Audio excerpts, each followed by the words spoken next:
When you create a quiz, you can populate it with a variety of question types to help evaluate learners' learning progress in your course.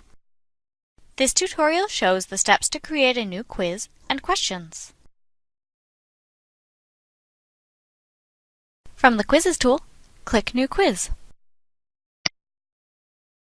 When creating a quiz, in the Restrictions tab, you can make a quiz active or inactive. Set a due date, which dictates when learners are expected to have completed the material, and adjust availability detailing to determine when the quiz availability starts and ends for learners. Enter a name for your quiz. Next, add the quiz questions by creating them.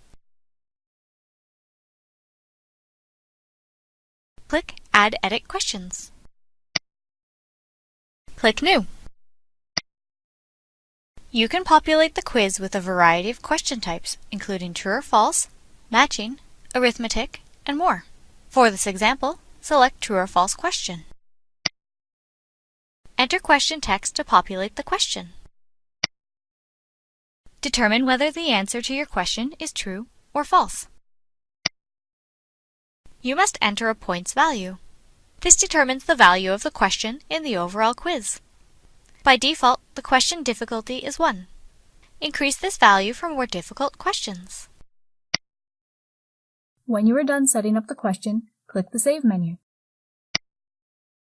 And select Save to save the question and return to the quiz.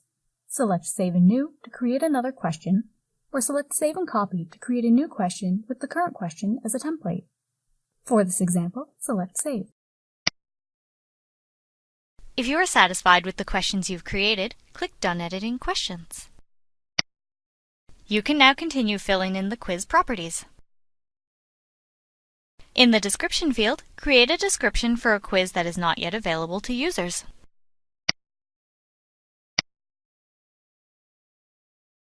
In the Introduction field, create a message that will display to users at the start of a quiz.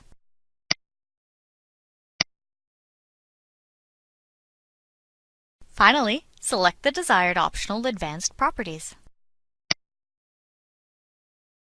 Select Allow Hints to allow users to access hints to questions. Disable right-click or control-click for Mac users prohibits users from copying or printing quiz questions. You cannot disable control-click for Mac users who use Internet Explorer or Safari. Disable Instant Messages and Alerts removes user access to the Instant Messages tool and alerts if the quiz attempt is in progress. And Notification Email notifies the email addresses specified in the field each time a user completes a quiz attempt. To create the quiz, click Save and Close. Create a new quiz with new questions to help evaluate learners' learning progress in your course.